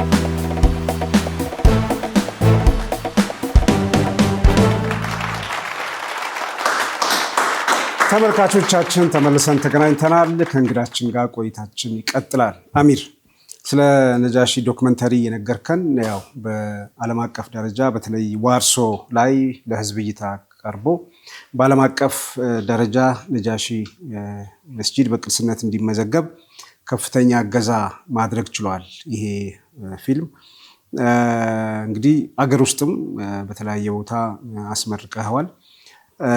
ይሄ ዶክመንተሪ ብዙ ሰዎች ጋር እንዲደርስ ምን አስበሃል?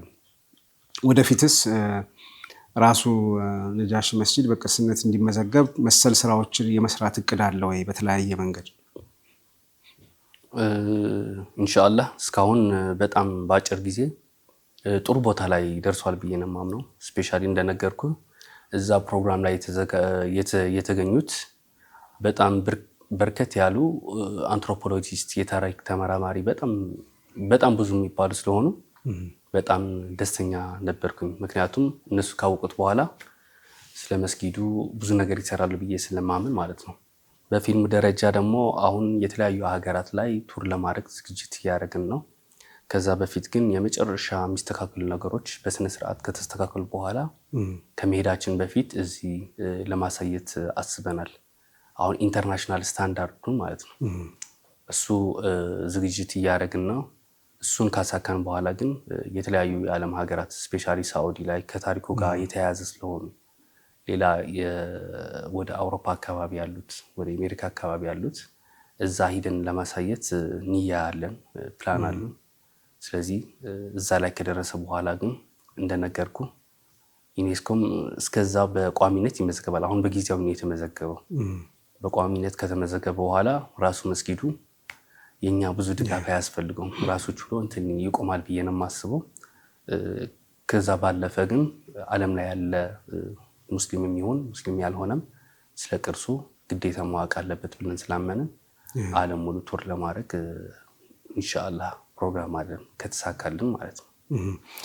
የአገር ውስጥ እንግዲህ ቱሪዝም ላይ ሰርተሃል፣ ሞክረሃል የሆነ ነገር የአገር ውስጥ ሙስሊሙ ማህበረሰብ ሌላውም እንዲጎበኘው ነጃሺን በምን መልኩ ማስተዋወቅ ትችላለህ? ለምሳሌ ይህን ፕሮግራም የሚከታተል ሰው ነጃሺ መስጂድን እንዲጎበኝ በመጎብኘቱም ደግሞ የሚያየው የሚማረው እንደው በማየቱ የሚደሰትበት ነገር አለ ብለህ አስተዋውቅ ብትባል እንዴት አድርገህ ታስተዋውቃለህ? አሁን ነጃሺ መስጂድ መስጊዱ አልነጃሺ ሁሉም ሙስሊም ማህበረሰብ ሊጎበኘው ግዴታ አለበት። ከዛ ደግሞ ሊጠብቀው ማለት ቅርሳችን ነው። እኛ ካልጠበቅነው ማንም ሊጠብቀው አይችልም። የቀረብ ቀር ሁሌ ማምነው ነገር ምንድነው? እኛ እንደ አባቶቻችን ታሪክ አንስራ፣ እንደነሱ ታሪክ አንስራ። የግድ ደግሞ እንደነሱ መስራት ላይ ይጠበቅብን ይችላል። ነገር ግን እነሱን የሰሩት ታሪክ ግን መጠበቅ አለብን ብዬ ነው የማምነው። እዛ መስጊድ ስትሄድ ትልቅ መስጊድ ነው አልኩህ አይደል? በቃ እዛ ውስጥ ላይ ትላልቅ የሆኑ ቅርሶች አሉ፣ የሚዳሰሱና ማይዳሰሱ ተብለው። ለመጀመሪያ ጊዜ ሰላቱል ቃይብ የተሰገደበት፣ ለመጀመሪያ ጊዜ የውክልና ትዳር የተደረገበት፣ ሰሃባዎች ሲመጡ ለመጀመሪያ ጊዜ አሳያለም የተሰጠበት፣ የፖለቲካ ጥገኝነት አለ፣ የሃይማኖት ፍሪደም አለ፣ ሁሉም ላይ እዛ ትዝታ አለ። እሱን ደግሞ አንዴ እንትን ማድረግ አለብን፣ እዛ ላይ ኢንጆይ ማድረግ አለብን። ሌላው እንትን ይበል ማለት ነው። ከሁሉም በላይ ግን እኛ ሂደን ካላየነው ካልጠበቅነው ማን ይጠብቀዋል? የሚገርም ነገር እዛ ያሉት ክርስቲያኖች ለመስጊዱ በጣም ትልቅ ጥበቃ ያደርጉለታል። የመስጊዱን እንትን አንዳንድ በቅርቡ የሆነ ህዝቡ ተሰብስበው መስጊዱ ማስፋፊያ ሊደረግበት ነጋሽ ከተማ ያሉ ማለት ነው። አዎ አብዛኛው ክርስቲያን ነው። ለመስጊዱ ያላቸው አመለካከት ግን ከኛ ሙስሊሞች የበለጠ ነው። ከዛ ስብሰባ ተሰበሰቡና ይሄ መስጊድ ልናስፋፋው እያሰብን ነውና ምን ታስባላችሁ ምናምን ተባሉ። ኧረ እኛ እንለቃለን፣ ዋናው ይሰራ ማለት መስጊዱ የሚሰራ ከሆነ እዛ አካባቢ ያሉት ክርስቲያኖች የሆኑ ሙስሊሞች ይነሳሉ። ሙስሊሙ ግዴታው ሊሆን ይችላል። እዛ ላይ ያሉት ብዙ ክርስቲያኖች ስለሆኑ ሲጠየቁ ግን እንደዛ እያላችሁ መስጊዳችን እየሸወዳችን ነው፣ እዚህ መጥቶ ያልሸወደን መንግስት እኮ የለም ብለው ጥያቄ ያነሳሉ። መስጊዳችን እንደዚህ መስጊዳችን እያሉ ነው የሚያወሩት። ክርስቲያን ናቸው፣ ከኛ ሙስሊሞች በላይ ግን ይጠብቁታል። መስጊዱ ሲደበደብ ምናምንም እኮ በቃ የጠበቁት እኮ እዛ ያሉት ናቸው። አንዳንዴ ደግሞ ሲዘጋ የሚጠብቁት በቃ እና ይሄ ነገር እንደ ጥሩ ነገር አይተን እኛ ደግሞ ምን ሆነን ነው ይሄ መስጊድ ትኩረት የማናደርግበት? ኢትዮጵያ ሙሉ እኮ ብዙ ቅርሶች አሉ። አዎ ኢስላሚክ የሆኑ ቅርሶች፣ እነሱን የሁላችን ሙስሊሞች ግዴታ ነው መጠበቅ፣ ማስተዋወቅ፣ ዩኔስኮ እንዲመዘገብ ማድረግ የሁላችን ሙስሊም ግዴታ ነው ብዬ ነው የማምነው። የነጃሺ መስጂድ ዶክመንተሪ ስራ ላይ ያለ ኮንትሪቢዩሽን በዚህ መልኩ ገልጸናል። ምናልባት ሚስ ያደረግነው ነገር ካለ ወደ በኋላ እያሟለን እንሄዳለን። አሚር ግን ከነጃሺ ዶክመንተሪ ዝግጅት በዓለም አቀፍ ቅርስነት እንዲመዘገብ ከማድረግ ባለፈ ሌላ እንደው ከዚህ ጋር የተገናኘም ባይሆን ቀደም ሲል ያደክበትን እንደዚሁም በልጅነት ትውስታ ያስክበትን የአይደር ሆስፒታል እንዲገነባ መልሶ እንዲገነባ ያንተም ጥረት ነበር እና እስቲ ስለሱ ንገረን። እንደነገርኩ ከጦርነቱ በኋላ ብዙ ክራይሲስ አጋጥሞ ነበር። ስፔሻሊ በጤናው ሴክተር ያለው ትልቅ ክራይሲስ ነበር እና መጀመሪያ ያደረግኩት ከአንዳንድ ኤንጂኦዎች ጋር በመተባበር እስከ 1600 የሚደርሱ ሰርጀሪዎች እንዲደረጉ አስተባብሬያለሁ። በምን የተጎዱ ሰዎች? በጦርነቱ እናቶች አሉ፣ ምናምን አሉ፣ ወጣቶችም አሉና 1600 የሚደርስ ሰርጀሪ ብቻ። ያ የሆነ እንትን ነበረ። ድሮ ፊልም ሲመረቅ በተመሳሳይ ታይም በተለያየ ሲኒማዎች ነው የሚመረቀው። ተመሳሳይ ታይም አድርገህ የተለያየ ሲኒማዎች ነው የሚመረቀው። እኔ ደግሞ ያደረኩት በተመሳሳይ ሰዓት ሆኖ በተለያየ ሆስፒታሎች ይሄ ሰርጀሪ እንዲደረግ ማለት ነው። እንደዛ አይነት ነገር ነበረና ስፔሻሊ ከሮድ ጋር የሚባል ድርጅትና ቢላሌድ ጋር በመተባበር መጀመሪያ ያደረግነው ሰርጀሪዎች፣ ከዛ ደግሞ እነዚህ የሕክምና ማዕከላት እንዲጠናከሩ ማድረግ። እኛ ሰርጀሪ አድርገን አንጨርሰውም። ነገር ግን እነዛ ሴት አፖች ለሰርጀሪ የሚጠቅሙ እቃዎች ከተሟሉ ልክ ነው ቀጣይነት ይኖረዋል። የኔ ድጋፍ ኦር የኔ አስተዋጽኦ አይኖረውም ማለት ነው። በዚህ መሰረትም አይደር ሪፈራል ሆስፒታል ወደ ዝቅተኛ ቦታ ነው የወረደው። ትልቅ የኢትዮጵያ ሆስፒታል ነበርና ሙሉ ለሙሉ ሜንቴናንስ አይደረግ ምናምን። ያኔ ከጥቃቱ በኋላ ምንም አይነት ሜንቴናንስ አልተደረገም። ሁሉ ማሽኖች ሜንቴናንስ አልተደረጉም ለ3 ዓመት። የተቀየረ ኬሚካልም የለውም ምናምን የለውም እና ወደ ተራ ጤና ጣቢያ ነው የተቀየረው። ከዛ እኛ እዛ እየተማርን ድሮ እዛ ስለተማርኩኝ 3 ሰዎች ሆነን ዶክተር ሳሚ የሚባል አለ፣ ዶክተር አከባም አስተባበረን ትልቅ የሆነ ሞቢላይዜሽን ዓለም ሙሉ ላይ ፈጠሩ። ከዛ በብር የሚቆጠር እስከ 13 ሚሊዮን ሰበሰብን። ከዛ ባለፈ ግን ትላልቅ ኤንጂኦዎች እንዲያውቁት በማድረጋችን እነሱ መጥተው ትላልቅ የሚባሉ ማሽኖች ለምሳሌ ኤምአርአይ እስከ 300 ሚሊዮን ነው ዋጋው። እሱ በቃ እንትን ሊል ነበር ፌል ሊያርግ ከጥቅም ውጭ ሊሆን ማለት ነው። እሱ እንዲስተካከል ተደርጓል። ያደረጉትን አካል አሉ። ነገር ግን እንትኑን ካምፔኑን የጀመርነው እኛ ነን። ሌትስ ሴቭ አይደር የሚል ማለት ነው። ትልቅ ሃሽታግ ነበር። ከዛ በኋላ ትላልቅ የሚባሉ ኤንጂኦዎች ከተለያየ ዓለም እየመጡ እርዳታ ማድረግ ጀመሩ ማለት ነው። ወደ ሚዲያ እንዲወጣ ትልቅ አስተዋጽኦ አድርገናል ብዬ ነው የማምነው። ሌላ ሆስፒታልም አለ እዛ ማይቀነጣል የሚባል በጦርነቱ ሙሉ ለሙሉ ከጥቅም ውጭ የወጣ ነበርና እናቶች ሊወልዱ ሲሉ በቃ ይሞታሉ እንጂ ምክንያቱም አቅራቢያቸው ሆስፒታል የለም። በተቻለ መጠን ሰውን አስተባብረን በቢላሌድ አድርገን ሆስፒታሉ እንዲስተካከል፣ ከዛ ትላልቅ የሆኑ ማሽኖች ደግሞ ስፔሻሊ ለእናቶች እንዲወልዱ ትላልቅ የሚባሉ ማሽኖች ይዘን ሂደን አልጋዎች ምናምን መድኃኒት ይዘን ሂደን ሆስፒታሉ ጥሩ ደረጃ እንዲደርስ ትልቅ አስተዋጽኦ አድርገናል ማለት ነው። እና እንደዚህ አይነት ስራዎችን ሞር የምታወቀው በዛ ላይ ነው ከፊልሙ በላይ ማለት ነው። እዛ ቻሪቲ አሁን ባሰብከው ልክ ሆስፒታሉ ጥሩ እንቅስቃሴ ላይ ነው በራሱ እንዲሄድ። ያው እንግዲህ ትግራይ ያለችበት ሁኔታ ይታወቃል። ግን ቀጣይነት እንዲኖረው ከዛ በኋላ ምን አለ እንትን ነው በቃ ከፕሪቶሪያ በኋላ ሁሉም ሰው ትልቅ ሆፕ ነበረው። ጦርነት ሁለተኛ ቀን መነሳት የለበትም፣ ያጠፋነው ጊዜ ደግሞ ማስተካከል አለብን ተብሎ በቃ እንደነገርኩ ሆስፒታሉም እንዲስተካከል እኛ እንጀምረውና የፌዴራል መንግስትም አለ፣ ጤና ሚኒስቴር አለ፣ እሱ እንዲገባ እንዲያስተካክለው። እዚህ ከትግራይ ውጭ ያሉ ሆስፒታሎች እያያቸው ነው፣ በጣም ሌተስት ናቸው። እንደዛን ይሆናል ብለን ተስፋ አድርገን ነበርና ፖለቲካል ክራይሲስ ሲመጣ ግን ተመልሶ ወደዛ ደረጃ ነው የመጣው። የማሽነሪ ምናምን አይደለም ችግር ያለበት አሁን ሆስፒታሉ። እዛ ላይ የነበሩት ዶክተሮች ለስንት ዓመት የተማሩ ስፔሻሊስት ሳብ ስፔሻሊስት በቃ ወጥተው ከትግራይ እየሄዱ ነው። ወደ ሶማሊያ ነው የሚሄዱ አብዛኛዎቹ፣ ወደ ሶማሊላንድ፣ ወደ ሌላ ሀገር በቃ ተሰደው እየወጡ ነው። እና እሱ ነው አስፈሪው። ማሽኑ ይተካል እኮ ይሄ ባለሙያ ሲወጣ ግን አይተካም። አንድ ስፔሻሊስት ለመሆን እኮ አስበው ብዙ ዓመት ነው የሚያስፈልገው።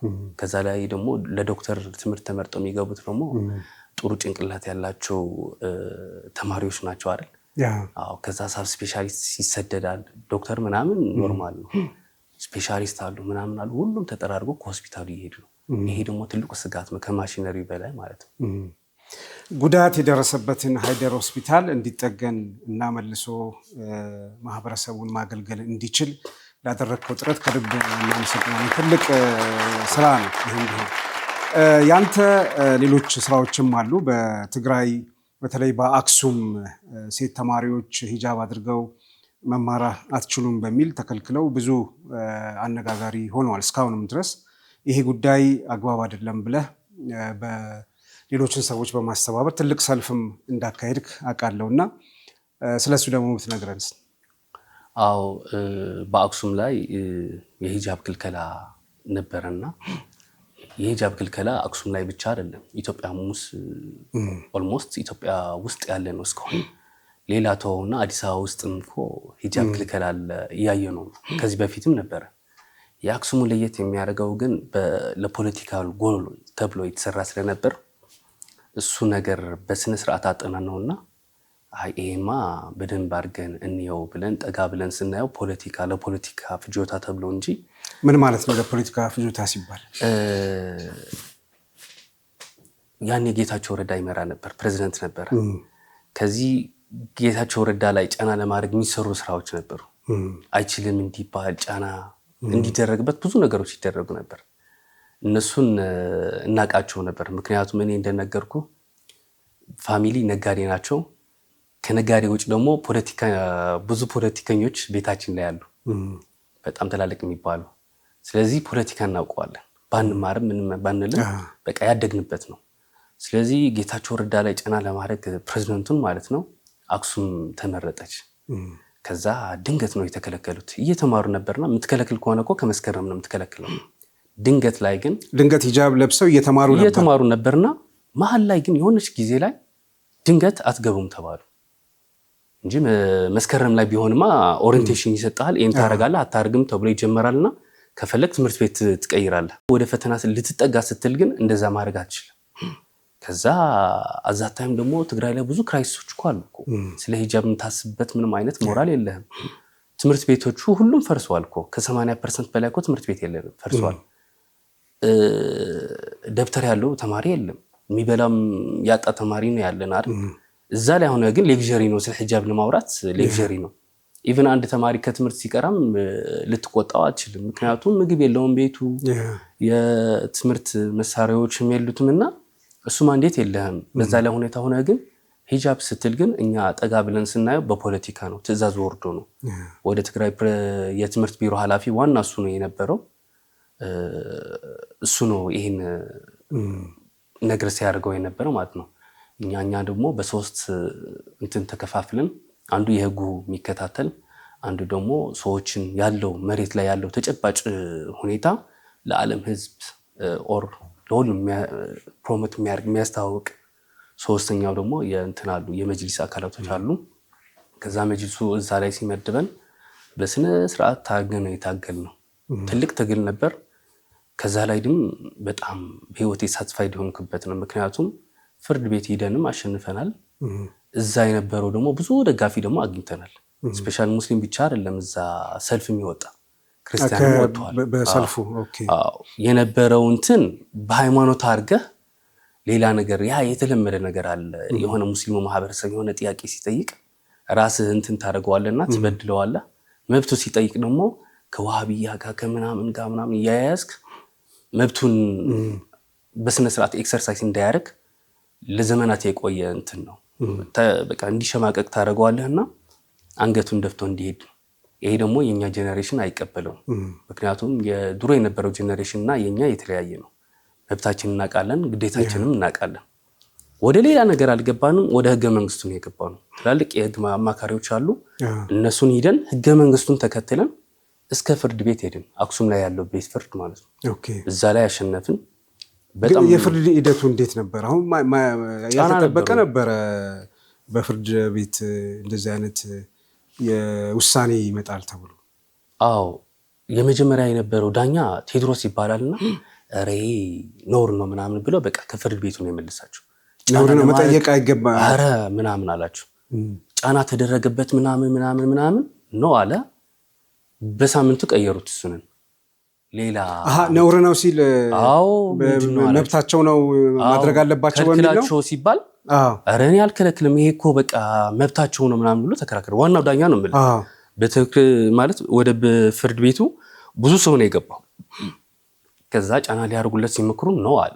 በነገራችን ላይ የትግራይ ዳኞች የሚወዳደራቸው የለም ስቲል አሁንም ትንሽ የፍትህ እንትን ያለችው በእነሱ ጥረት ነው። ከዛ አይሆንም አለና በሳምንቱ ቀየሩት። እሱን ሌላ ወደ ሌላ ከተማ ላኩት። ሌላ ሰው መጥቶ ሌላ ፍርድ ፈረደ ማለት ነው። አጋጣሚ ሰውየውም እናውቀዋለን። ከዛኛ ይግባን ብለን ወደ መቀሌ ያስመጥተን ትልቅ ልፋት ተደረገበት። ትላልቅ የህግ ባለሙያዎች አሉ። ሙስጠፋ የሚባል በጣም ጎበዝ አለ። እሱም ገባበት። ከአዲስ አበባም አሉ የህግ አማካሪዎች ምናምን እነሱ እየሄዱ ያሉ። ሙስጠፋ እዛ ያለ ነው? አዎ ሙስጠፋ የሚባል አለ። ከዛ ሰልፉ በቃ መዘጋጀት አለብን አለ። ምክንያቱም አንድ መብታችን ነው። ከዛ ደግሞ ጭቆናው ደግሞ ይሄ ፌር አይደለም። 3 ዓመት ከትምህርት ገበታ ተፈናቅሏል እነዚህ ልጆች በጦርነት ምክንያት። 4ኛ ዓመት ደግሞ ለፖለቲካ ጥቅም ተብለው ፍጆታ ተብለው ሲከለክሉ ይሄማ እናልፈውም አለ። ከዛ መቀሌ ላይ በአጭር ጊዜ ነው ያስተባበር ነው። ብዙ ዝግጅት ተደረገ ለአንድ ሳምንት። ጸጥታ የሚመራ የራሳችን አድርገን ሌላ ይሄ የመብታችን ጥያቄ ወደ ሌላ ነገር እንዳይቀይሩት ተብሎ ትልቅ የሆነ ዝግጅት አደረግን። በ3 በኩል ተከፋፍለን ማለት ነው። ከዛ አታደርጉም ተባልን። የፈለገ ይመጣል እንጂ ይሄ ሰልፍማ እናደርገዋለን ብለን ቀውጥ ያደረግነው። ከዛ የጸጥታ ኃላፊ ወድ ወረደ ይባላልና ጀነራል ወድ ወረደ እሱ ነበር።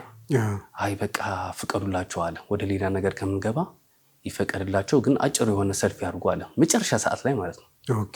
ከዛ ሁሉም መስጊድ ላይ ሁሉም ሙስሊም ኮሚኒቲ የሚሰበሰብበት ቦታ ላይ መርከዝ ላይ ምናምን አጭር መልእክት ላክን። ከዛ ሁሉም ሰው ተገልብጦ መጣ።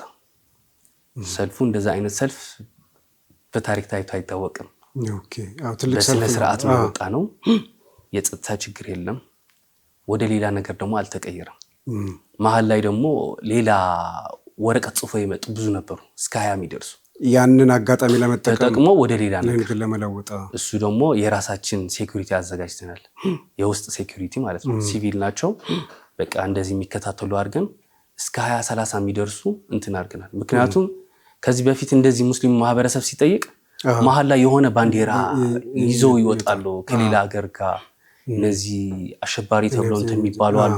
ከዛ በዛ አድርጎ ነው የሚመጡ። ይሄ ነገር ደግሞ እናውቀዋለን፣ ያደግንበት ነው።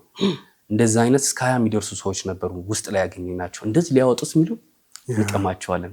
አብዛኛው ሰልፍ ከወጣ ሰው እስከ 200 የሚደርስ የራሳችን ጸጥታ ነው ያዘጋጀነው።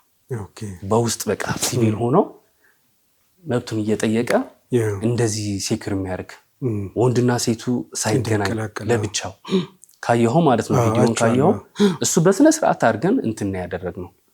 ከዛ መጨረሻ ላይ የፈልግነው ጎል አሳክተን ነው ወደ ቤት ሄድነው ማለት ነው። ምን ምላሽ አስገኘ ያ ሰልፍ? ያ ሰልፍ 2 መልእክትም ያለው፣ አንድ ሙስሊሙ ማህበረሰብ ያለውን ግዴታውን እንደ ዜጋ መዋጣት አለበት ብዬ ነው የማምነው። መብቱ ደግሞ በስነ ስርዓት ኤክሰርሳይዝ ማድረግ አለበት። ሰልፍ መውጣት መብቱ ነው። የጎደሉት ብዙ ጥያቄዎች አሉት። እነሱም ማንም የሚከለክለው የለም፣ ማንም የሚቀማውም የለም። ስለዚህ ወደ አደባባይ ስንወጣ ብዙ ሰው ተገርሟል። እንዴት አድርጎ ሙስሊሞች እንደዚህ ሰልፍ ወጡ ምናምን የሚሉም ነበሩ። ግን መብቱ ነው። ጥያቄውን ህጋዊ በሆነ መንገድ፣ ሰላማዊ በሆነ መንገድ ይጠይቃል። ካልተመለሰልስ ግን ለሱ የሚሆን እንቅስቃሴዎች ማድረግ ግዴታው ነው ማለት ነው። በዛ በኩል ነው ሄደው። ከዛ ኮንፊደንሱ በጣም እንትን እያለ መጣ። ትልቅ ሆነ። ኦኬ እኛ መብታችን መጠየቅ እንችላለን እንዴ ምናምን። እሱ ነገር ለሌሎችም መልእክት እንትን አደረግን። ተሰብስበን ወደ ጌታቸው ረዳ ሄድን። ያን ፕሬዚዳንት ነበርና ፈተናው ሊቀርብ እንደዚህ ቀርቶታል፣ ግን ልጆቻችን እንደዚህ ተባረዋል ምናምን ተብሎ የትግራይ ፌደራል መጅሊስ ኃላፊ ሼክ አደም አብዱልቃድር እሳቸው ተናገሩ። ያኔም ፕሬዚዳንት ጌታቸው ረዳም በትልቅ ጫና ስለነበር የሚናገረው አጣ። እኔም ነበርኩኝና በቃ የተቻለኝ ሁሉም ነገር ሞክሬዋለሁ። ያ ሰውየው ያ ፕሬዚዳንቱ የነበረው የትምህርት ቢሮ ማለት ነው፣ እሱ ለእስልምና ያለው አመለካከት በጣም መጥፎ ስለሆነ ሊያግዘን አልቻለም። ኢቭን እሱ ሲደውልለት አያነሳም። አስበው ፕሬዝዳንት ሲደውልለት ማለት የሆነ ቦታ ላይ ምናምን ይለዋል። ይሄ አትፈታውም እንዴ ምናምን ሲለው ሌላ ቦታ ላይ ምናምን እያለ እንትን እያደረገ ነው ምናምን ይለናልና ገባን ያኔ ፖለቲካ እንደሆነም እሱም እንትን ሪስፖንስ ሰጠን። ጌታቸው ረዳ እንደማይፈቱ ገባን። ግን እንደዛ ብለን ዝም አላልንም። እስከ መጨረሻ ሄድን በህግ ማለት ነው። ከዛ ፍርድ ቤት ላይ ያሸንፈን ልጆቹ ከነሂጃባቸው ወደ ትምህርት ቤት እንዲገቡ ተደርጓል። ከዛ ግን ጌታቸው ረዳ ሲወርድም ግን ያ ጉዳይ ተውት። ስለዚህ በህግ ይህን ጉዳይ ልጆቹ ወደ ትምህርት ገበታቸው እንዲመለሱ ቢደረግም ከጉዳዩ የህግ ብቻ ሳይሆን የፖለቲካ ጉዳይ በመሆኑም ጉዳዩ እስካሁን አልተፈታም። ይፈታልና ከዛ ባለፈውም አክሱም ላይ አይተዋል አይደል? ሙስሊሙ ማህበረሰብ እየሰገደ ነበርና ያንን ፖለቲካል ክራይሲስ ነበር። ያ የነበረው ፕሬዝዳንት መውረድ አለበት ወደ ወረደ የሚባል ማለት ነው ጀነራል። ከዛ ተሻግሮ የሄዱት ደግሞ አክሱም ነው ደግሞ ሰው በስነ ስርዓት እየሰገደ ነበር ዞር ሶላት ላይ። ከዛ የጸጥታ ኃይሎች ሲቪል መስለውም ዱላ ይዘውም ገብተው ብዙ ነገር ነው ያደረጉት፣ ብዙ ጉዳት ነው ያደረሱት። ከዛ እኔ እዛ ማቃቸው የጸጥታ ኃይሎች ጠይቃቸው በቃ በራሳቸው የተደረገ ነገር ከህዝቡ ጋር የሚያገናኝ ምንም ነገር የለው። ሰው የሚመስለው አክሱም ሲባል በቃ የሆነ ለእስልምና ጥላቻ ያለው ከተማ ምናምን ይመስለዋል። አይደለም። አክሱም ላይ ያሉት ክርስቲያኖች ከሌላ ትግራይ ያሉ ክርስቲያኖች የሚለይ ነገር የለው ብዬ ነው የማምነው። እዛም ሄጄ አይቼዋለሁ፣ ብዙ ጓደኞች አሉኝ። ግን ከተማዋ ካርታ መጫወቻ ናት። በቃ የሆነ ነገር ሲፈለግ እዛ ላይ ነው ሄደው እንትን የሚያደርጉት እንጂ መስጊድ እየሰገዱ ዞር ላይ ነው የተደበደቡት እስከ 30 የሚደርሱ ብዙ ሙስሊሞች ያኔ ቀን ተደብድበዋል በየቤታቸው በመስጊድ ውስጥ። ጠጋ ብትለህ ስታጣን ነው የሃይማኖት ግጭት አይደለም። በቃ የጸጥታ ኃላፊ ነው የመራው ይሄ የምነግርህ አሁን ማለት ነው። ከዛ ይሄ ምንድነው የምታየው በቃ የሆነ ነገር ሲፈልግ ትግራይ ወደ አክሱም ነው የምትራራጠው። ከዛ ላይ ያሉት ሙስሊሞች እንደ መጫወቻ ካርድ ናቸው። አሚር እንደ አንድ የትግራይ ሙስሊም በትግራይ ያሉ ሙስሊሞች በተለይ ሴቶች እንደዚህ አይነት ጫናና በደል ሲደርስባቸው ምን ይሰማሃል? በጣም ነው የሚሰማኝ። ግን ምንድነው እንደነገርኩ በጦርነቱ ሰዓት ብዙ ሴቶች ጥቃት ደርሳቸዋል። በጣም ብዙ ማለት ነው። ከጦርነቱ በኋላ ግን እንደዚህ ነገር በደል አትጠብቅም። በቃ ከጦርነቱ በኋላ ሰላም ነው፣ ሪከቨሪ ነው፣ ሪሃቢሊቴሽን ነው የምትፈልገው። ሁሉም እዛ ጋር ያለው ጦርነት ሲኖር ሁሌ ትራውማ አለ። ከትራውማው እንዲወጣ ነው የምትፈልገው። ሙስሊም ቢሆንም ክርስቲያን ቢሆንም ሴቶቹ በሰላማዊ መንገድ ህይወታቸው እንዲቀጥሉ ብቻ ሳይሆን ሕክምናም እንዲያገኙ ማመቻቸት ነው የነበረው። ተመልሰው ደግሞ ከጦርነቱ በኋላ ደግሞ በመንግስት ደረጃ እንደዚህ አይነት በደል ሲደርስ በጣም ትደነግጣለህ። በቃ ኢምፖሲብል ነው፣ ኢማጂን ልታደርገው አትችልም። በጣም ታዝናለህ። ምክንያቱም ከጦርነቱ በኋላ ሌላ ነገር ነው የምታስበው። ከዛ ለጥቃቅን ምክንያት እየተፈጠሩ ትላልቅ ጉዳት ሲደርሳቸው ስፔሻሊ ማትሪክ ፈተና መጨረሻ ላይ አልተፈተኑም፣ እንዳይገቡ ተደርጓል። አንድ ቀን ሲቀራቸው ነው ግቡ የተባሉ ታውቁ። አልተዘጋጁም፣ ፎርማል መኑ ምናምን።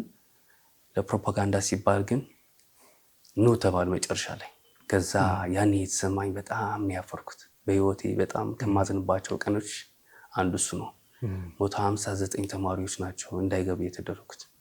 3 ዓመት ቀራቸው በጦርነቱ፣ 1 ዓመት ደግሞ ለፖለቲካል ፍጆታ ተብለው ማትሪክ እንዳይፈተኑ የተደረጉት። አብዛኛዎቹ በቃ ወደ ስደት ምናምን ወጥተዋል። እዚህ መታ ታማ የሞተችም አለች ከነሱ መካከል። ከዛ ይሄን ስታይ አቅምህም የለህም፣ ግን ታዝናለህ። ዞሮ ግን ትግሉን መቀጠል አለብህ፣ መብትን መጠየቅ አለብህ። የጎደሉት ብዙ መብቶች አሉ። ሰላማዊና ህጋዊ በሆነ መንገድ፣ ህገ መንግስታዊ በሆነ መንገድ ጥያቄውን መቀጠል አለብን። ይሄ ግዴታችን ነው። አሚር ሳልህ አሚር ዘኪ የነጃሺ መስጂድን በተመለከተ ዶክመንተሪ አዘጋጅቶ በዓለም አቀፍ ደረጃ እንዲታወቅ በዩኔስኮ እንዲመዘገብ የራሱን ጥረት አድርጓል። እንደዚሁም ደግሞ የአክሱም ሴት ተማሪዎች መብታቸው እንዲጠይቁ በህዝብ ፊት ሰልፍ በማድረግ የግንባር ቀደሙ ሚና ተጫውተዋል። የሀይደር ሆስፒታል እንዲገነባም እንዲጠገንም የራሱ አስተዋጽኦ ነበረው። ዛሬ እንግዳችን ሆነው እዚህ ተገኝተዋል። በመጨረሻ እንደው ተመልካቾቻችን የምታስተላልፈው? አሁን ያለህበትን ሁኔታ ገልጸህልን የወደፊት እቅድህን ነግረህን ፕሮግራማችንን ብናጠናቅቅ ምን ይመስላል? እሺ መጨረሻ ላይ ማስተላለፍ የምፈልገው ስፔሻሊ ከፊልሙ ጋር የተያያዘ ማለት ነው። ይሄን ፊልም እኔ ከሰፈር ማለት ከመቀሌ ከአይደር ተነስቼ ሊሰራው ስሞክር ንያዬ ብቻ ነው የነበረኝ እንጂ እንደነገርኩ የሕክምናና የቢዝነስ ባለሙያ ነኝ። ከፊልም ጋር የተያያዘ ምንም አይነት ነው የለኝም። የታሪክ ተመራማሪ ማለት ነው። ነገር ግን በጣም ብዙ በርካታ የሚባሉ ሙስሊሞች አሉ፣ የታሪክ ተመራማሪ አሉ፣ የፊልም ባለሙያዎችም አሉ። እና እነሱ መጥቶ እኛ ትንሽ የሥራ ሰርተናልና ቶሎ ብለው እንዲቀበሉን አንደኛ የኔ መልእክት ይሄ ነው። በቃ እኔ የተራ ሰው እንደዚህ ከሰራሁኝ እስከ ፖላንድ ሂጄ ካስተዋወቅኩት ተራ ሰው እንጂ ባለሙያ ሲመጣ ደግሞ እንዴት እንደሚያምር አስበው። ስለዚህ ወደ ኋላ ማለት የለብን። ቀላል ስራ ነው። መጨረሻው ላይ ደግሞ በጣም የሚያኮራ ነው። ለሙስሊም ማህበረሰብ ትልቅ የሆነ አበርክቶ ነው ብዬ ነው የማምነው። ካሁን በኋላ ደግሞ በምናረጋቸው ትንሽ የእንቅስቃሴ ፊልሙን ለዓለም ለማስተዋወቅ ነጃሺ ዩኔስኮ መመዝገብ ጥራ ብቻ በቂ አይደለም። ሁሉም ቱሪስት ወደ ኢትዮጵያ መምጣት አለበት፣ ወደ አልነጃሺ መምጣት አለበት። ዱባይ ላይ ያለ ትልቅ የሆነ መስጊድ አለ፣ አቡዳቢ ላይ ዓለም ሙሉ እየሄደ ይጎበኘዋል። ቅርስ የለውም፣ ታሪክ የለውም፣ ነገር ግን ውብ ነው። በቢሊየን የተሰራ ትልቅ መስጊድ ነው። ውበቱ ሌክዠሪ ስለሆነ ነው ብዙ ሙስሊም ክርስቲያኑ ምናምን ሂዶ እዛ የሚጎበኙ። አልነጃሺ ደግሞ ዓለም ላይ የማይገኙ ትላልቅ ቅርሶች አሉት። ስለዚህ እነሱን ሂደን መጎብኘት አለብን። ራሳችንን ካላየ ነው ማንም አያከብረውም። ራስህን ስታከብር ነው ሌላ የሚያከብር። እኛ ጣልጣል ካረግነው ግን ሁሉም ጣልጣል ያደርገዋል ማለት ነው። ስለዚህ ቅርሶቻችንን እንጠብቅ ማለት ፈልጋለሁ።